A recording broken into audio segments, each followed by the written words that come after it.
Welcome back to another edition of the Night Report podcast. I'm your host, Mike Broadbent. Joining me once again are my co-hosts, Richie O'Leary and Alec Crouthamel. We're going to talk about some of the basketball results. Rutgers is 2-0 on the season. On the hard court, Rutgers won last night against the Maine Black Bears 72-60, and they won last week as well in their home opener, or I guess their season opener rather, against Rider. We'll kind of talk about what we've seen from this team so far this year, things that we're encouraged by, things that we need to work on. But before we get into any of that, this podcast is brought to you by FanDuel. Rutgers football is off this week, so there's not a line to talk about there. But this week in the NFL, there's a lot of good games on Sunday. You got Eagles-Lions, you got Seahawks, Rams, you got Bills, Bucks, I think. So just like a pretty awesome slate. So if you want to veg out and just have a day to rot on the couch, I think Sunday is a great option for you. Obviously with the FanDuel Sportsbook app as well. But Sunday's 4:00 slate might have been an all-time stinker. Yeah, this past weekend was awful. I was enjoying it. Me personally, I was enjoying it a lot, but I know other people probably weren't. Yeah, I think every game was like a 21-point blowout at one point. Yeah, I think Adam Schefter tweeted at one point the combined score of the three games was like 78-3. So let's hope next week is better. Let's talk about this Rutgers basketball game from last night, though. Rutgers comes away with the victory 72-60 in a game where it was never a question that Rutgers was going to win the game, but there were times where Maine made it uncomfortably close, like multiple times in the first half. They cut it down to single digits. In the second half, Rutgers really wasn't able to kind of empty the bench and get some young players playing time. Alec, you were there. What did you notice from the performance last night from the Scarlet Knights? Let's go with the encouraging first. Yeah, number one was obviously the first half for Dennis Bottleau. That's how the PA says it, so that's how I'm going to say it. 19 points in the first half. I think he went 6 of 8 from the floor in the first half alone. Yeah, 6 of 8 from the floor, 4 of 5 from 3, 3 of 6 from the free throw line, which he admitted after the game needs to tighten up. The whole team does. I mean, I don't know what it is about Rutgers and free throws. Like both men's and women's struggle with their free throws. It's a strange phenomenon, yeah. Is there was the APC built on like ancient burial ground or something? Because like neither team has been able to make free throws consistently. That is what Hunter Dickinson claims. I don't know if you remember that quote from his podcast with Marty Mush a few years ago. He said that there was like some kind of voodoo magic on the rims of the rack. Yeah, and unfortunately, it does not help the Scarlet Knights. But other than that, he looked really good. A couple times when the offense started to dry up in the first half and Maine, also went to zone for a couple possessions, he was able to kind of help with those ball reversals, kind of space the floor out because, he has a pretty solid release. He has some pretty solid technique shooting the basketball, and plus he's 6'8". So that makes it really hard to contend, especially for Maine, who doesn't have a ton of size in the forward department. They got some solid wings, but not enough size to really get after it and contest it. So he was the complete spark plug of that first half. He had 19 of the 37 points. Went 0 of 3 from the floor, all from 3 in the second half, and that's when you see some of the limitations start to pop up. There's not a lot of self-creation with him. He's not the best athlete, so he kind of isn't the best at getting past guys and creating good shots. So it's just going to be all about how much can he spot up and help in that regard. His passing was still pretty solid, so that's another thing with him. Like he just has a high basketball IQ, which we had been hearing about for a while with him especially. Just he knows where to be on the floor, which certainly helps for him. So it helps him with his spacing, it helps him with passing, things like that. So that was definitely the most encouraging sign. The last two games, I'll lump in the Rider game with this one as well. Dylan Grant has played much better in the second half than the first half. Both he and Coach Peichel mentioned after the game that, Peichel challenged him at the half in front of the team. He had 0 points and 1 rebound at halftime, or 1 point and 0 rebounds. I think it was 1 point and 0 rebounds at halftime. And they said that Peichel challenged him at the half. You have to be more aggressive. You have to be the guy in order for us to succeed as a team. And he took advantage of that. He had 9 points and 10 rebounds in the second half.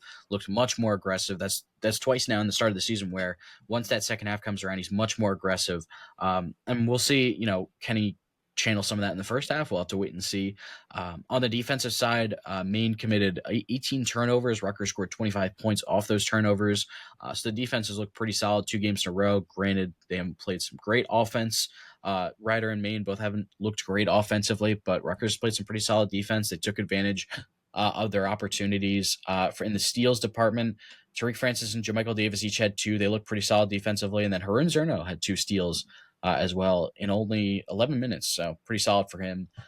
He hasn't gotten as much playing time as we had thought earlier on in the offseason. It seemed like as the offseason went on, as the season got closer, it seemed like the talk about him was starting to dry up a little bit. And Badalo has been the better of the 2 so far. Yeah, the 3-point shooting has actually been kind of solid as well, to be honest with you. They shot 8 of 19 from 3 in the main game, and then against Rider, 10 of 27, which isn't as great, but not terrible. So I don't know how much that'll continue, but that's the encouraging stuff for me, at least that I saw, especially last night in the first 2 games.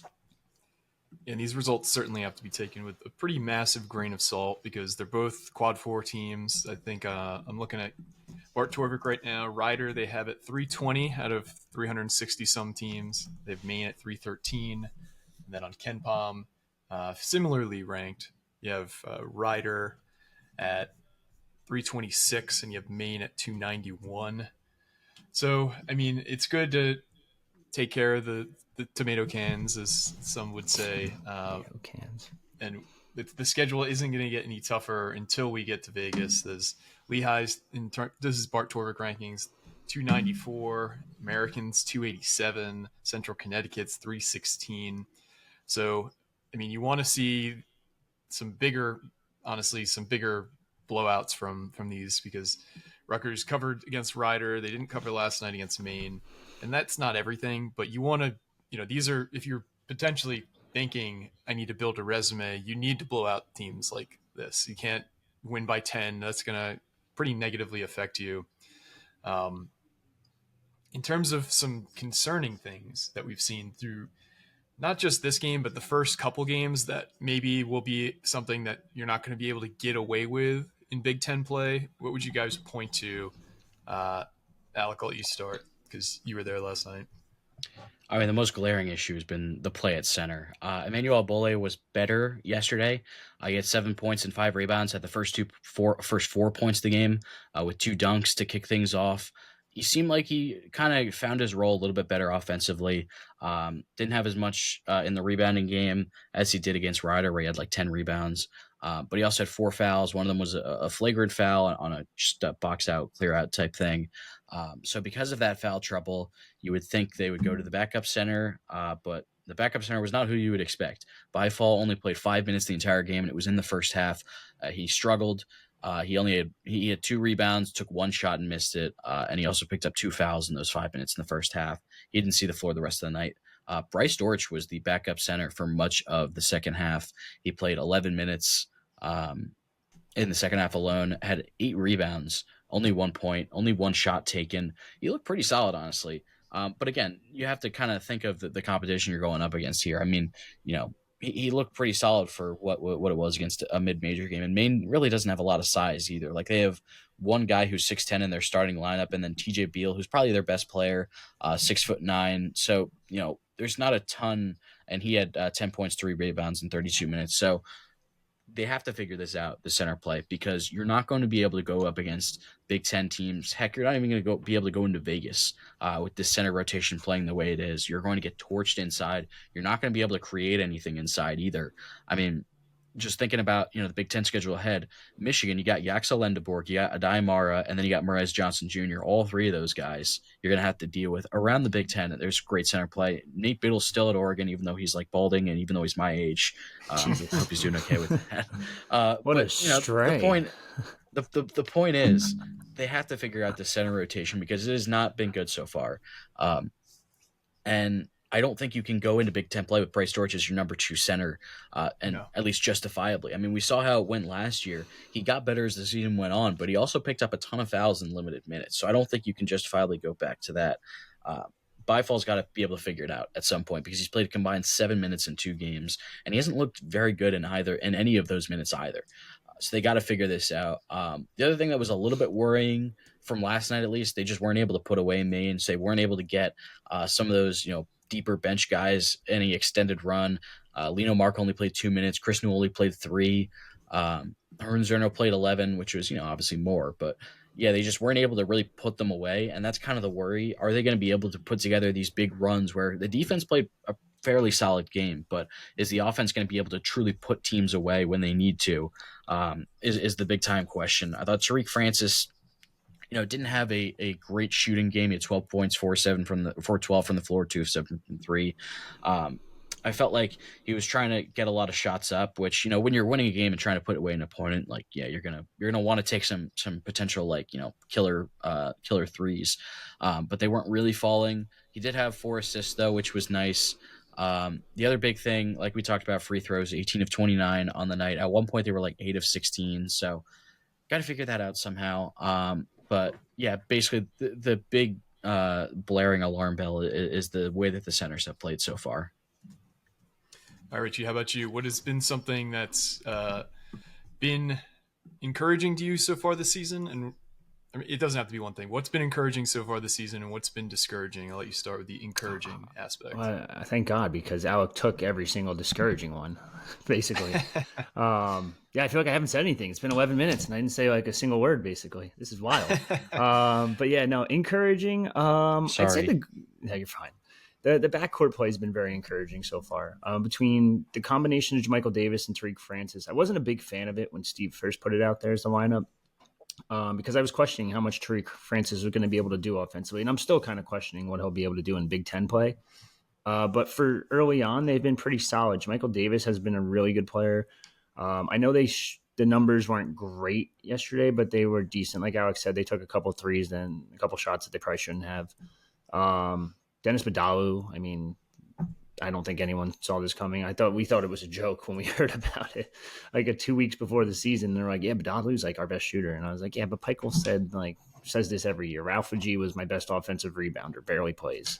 Antonio Chol was going to be a superstar, and I think he's mid or below mid right now at UNLV. So yeah, we hear this every season. New Mexico, you're right. Yeah, we hear this every season, but Dylan Grant, obviously, I think lo and behold is the best player on the team. I think everyone kind of knew that coming into the year. But yeah, I mean, encouraging. I think the offense has been decent. I still think it's struggling. That's where I'll go with the discouraging parts. Alex said it. It's like a black hole at the center position. Bayfall can't do anything. Emmanuel Ogboy just does whatever he wants on the court, gets fouls here and there, can't rebound, he scored early, but then couldn't do anything, fouled 4 times in the second half, 3 times in the second half. Yeah, that position they're screwed in Big Ten play. When they have a big man coming down in the paint and someone that can actually do a post move, it's game over. Their bench, I don't even know where to go with it. There's really no one doing anything on the bench. Buchanan, I should say, technically a bench player. But other than that, there's no one else on the bench that has really contributed all that much, especially last night.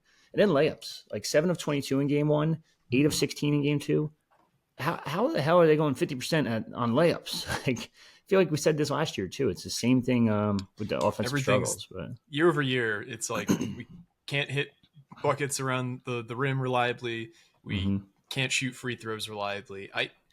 I don't know what it is. I mean, at some point you have to kind of look inward and be like, what am I not doing well as a coach that this is a consistent issue, whether we have NBA players on the roster or whether we have a bunch of mid-major guys. It's a new roster every year. So you got to think by luck you have one elite free throw shooter. And you had Cam Spencer, but that and really it. Yeah, it's brutal. I don't understand the free throws. And then it's just a mental game. And then you also had 2 NBA players, top 5 NBA draft picks who are pretty solid as well. Yep. Anyway. I guess one other solid thing that I forgot to mention, Darren Buchanan was pretty solid off the bench yesterday at 10 points and 5 rebounds. Kind of took over at certain points in the second half, got a few big time buckets when they were still trying to put them away. I thought he looked pretty good on both ends of the floor. 5 is actually scratch that. He didn't have 5 rebounds. He had 5 assists, which I was a big fan of because it felt like obviously it's 2 games in. It's a very new team, very new rotation. Guys are still trying to find their roles. I felt like he missed a couple of reads here and there against Rider for like open guys, things like that. The fact that he was able to put up 5 assists, Maine played some more zone in the second half, and Buchanan was kind of that guy who you put at the foul line, the high post, to kind of make things happen. I thought he did a pretty good job of that. He looked confident driving toward the basket as we expected him to do. So that's a pretty solid bright spot. I don't know if the starting lineup is going to change as the season goes along. The starting five of Davis, Francis, Badalu, Grant, Agbole. But Darren Buchanan, I mean, it seems like a pretty solid guy off the bench to have just as a spark plug offensively. He can drive to the basket, and if he can pass the way he did last night, especially if teams try to go zone, which obviously Rutgers has struggled offensively against zone defenses for a long time now. If you can have someone like that as like the hub of it, and if they try to space out, if you get it in the high post and they try to space out, he can drive with confidence and really hit those shots at the rim. I think it's a pretty solid option to have off the bench. Yeah, I'm just going to empty my bag because I got some points you guys have already made, some you haven't. Dennis Badalu obviously showed some of the highs last night with how he played in the first half, but just like the first game, he's just a streaky shooter, and he just kind of can fade away throughout the game. He did really nothing in the second half. First game, he went 1 of 12. He needs to develop more consistency.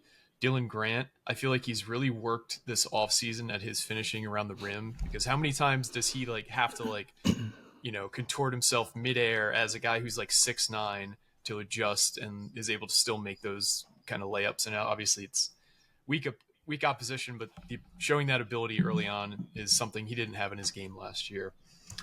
Manuel Agbole, I mean, he is what he is at this point. We all know that. He's got really bad hands. He's an average defender, and if he can just get the ball and not hesitate and go right up like he did a little bit yesterday, he's not a bad dunker. But so many times last year, he would just get the ball and like hold it, allow the defense to kind of coalesce around him, and then he had no opportunity. If he just goes straight up with it, like Cliff used to do, he can be serviceable. And he showed that a little bit last night. So yeah, he definitely showed that last night. That was a problem against Rider too, not just last year. That was the big thing too. Yeah, and I know that they said on the broadcast that that's something Peichel has told him to be, is just like, if you can dunk it, just go up with it. Tariq Francis, I feel like there was way too many people like victory lapping about how he looked game one. Like, this game showed a little bit more what he is. He's kind of like a Deion Waiters type, where if you're a follower of the Ringer, he's just kind of like, he always thinks he's like going to make whatever he shoots. He's the ultimate heat check guy. He went 4 of 12 from the field, 2 of 7 from beyond the arc. He's going to chuck, and sometimes he's going to score 27 points, and sometimes he's going to score 7 points. You kind of got to live with the highs and lows there. Him and JaMychal Davis are playing a ton of minutes. There's only two players on the team averaging 30 plus minutes so far, and they're the two guards who are undersized and not the most skilled offensively. Like, if you look at like Big Ten averages, so I do wonder how that's going to hold up.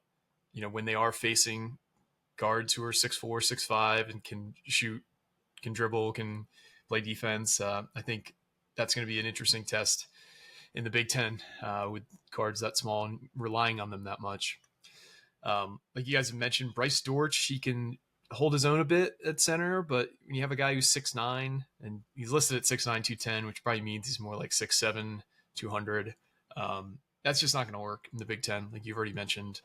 Bayfall, I think he's showing kind of why he's been at his third school in 3 years as a former 5-star. He barely played the last 2 years.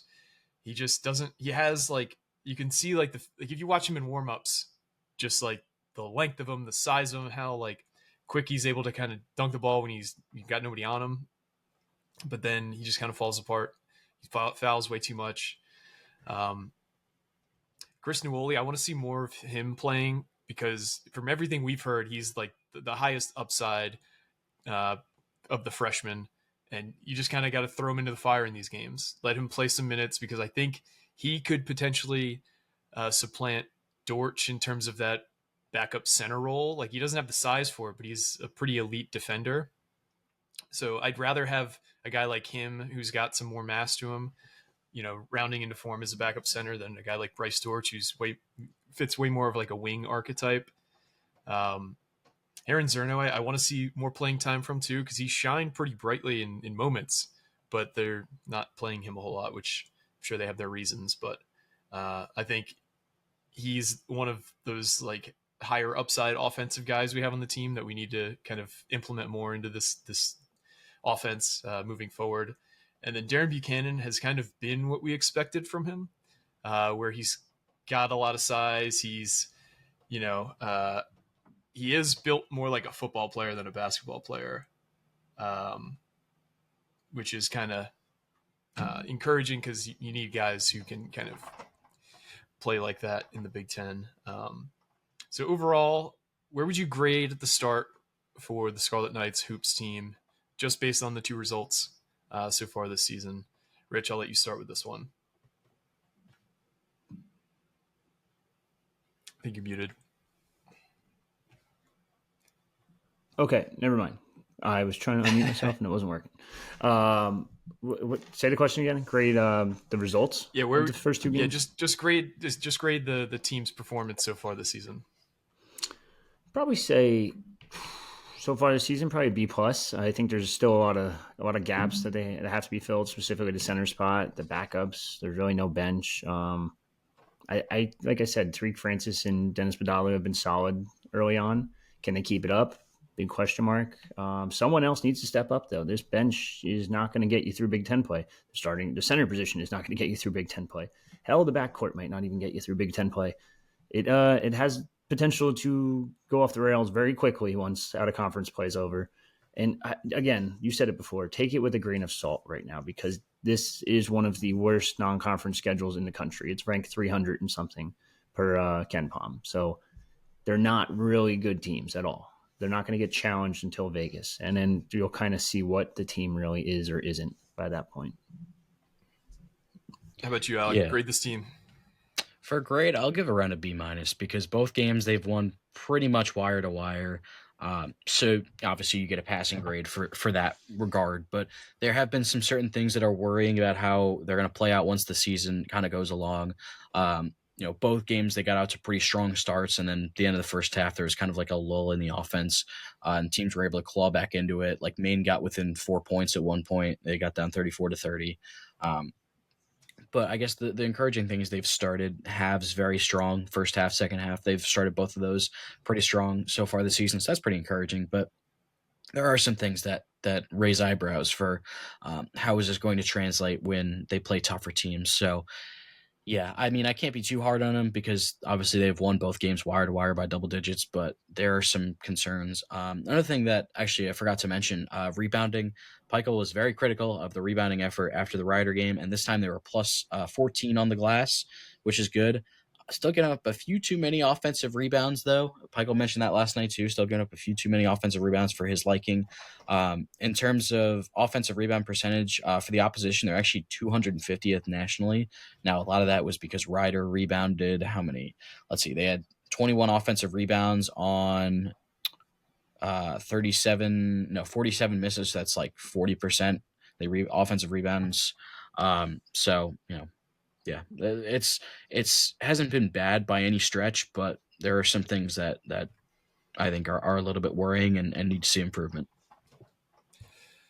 Yeah, I think B minus is fair. That's what I'll go with as well, because there are certain things that are better than I thought they'd be. I think Badalu is further along, or Badalu is further along than I thought he'd be.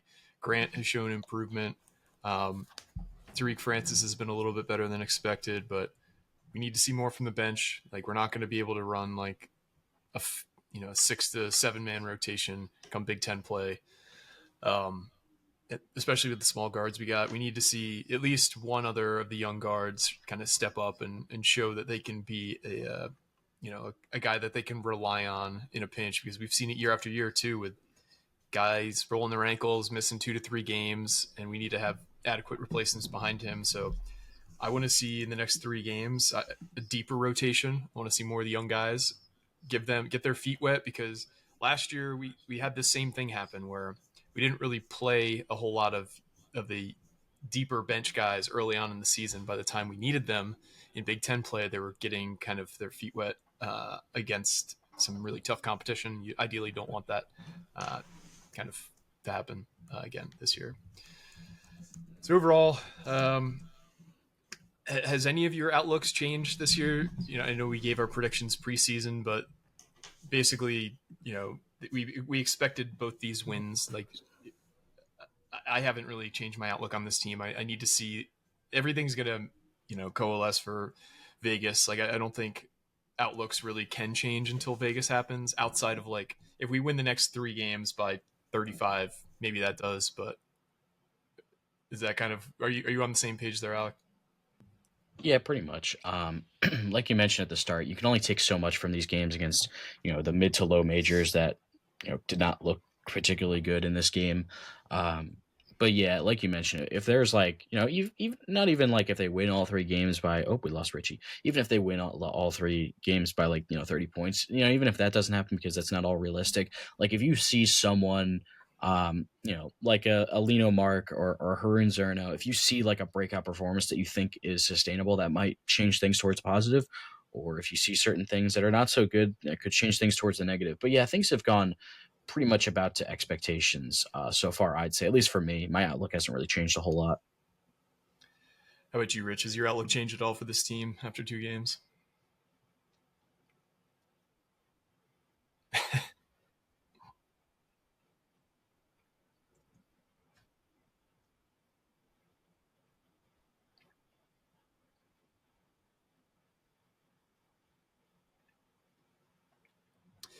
Well, I think we'll call it there then. Later this week, starting today, actually, we are going to break up the. I know we've been talking about the portal target list, the hypothetical portal target list. We're going to break it up into sections because we just have too many names. There's just too much for one article. So the defensive line portal I read the targets. document. It's absurd. I don't know why or how you did this. You guys are in for some good stuff. So we're going to be releasing the first in the series tonight, I think, right, Rich? The defensive line. Maybe a little earlier. Maybe a little earlier. Today at some point. So if you're listening to this when we release it on the 11th, you might already have it. But if not, look for that later. It's always one of my favorite things. It's I don't write a ton for the site, but this is always something I look forward to doing each year. So that first article will be out today, and then we'll have a few more later this week. I want to thank our sponsor, FanDuel, once again. Big night for me last night on the betting apps. I had a lot of Eagles money line out there to complete some parlays, so I'm pretty jazzed up this morning. But that is all we've got for you guys today. I want to thank everybody who has rated, followed, reviewed. We've seen a noticeable uptick in that. So we thank you all for actually listening, heeding the call of subscribing and rating and reviewing. So thank you very much for that. But for me, Alec, and Richie, this has been another edition of the Knight Report podcast, signing off.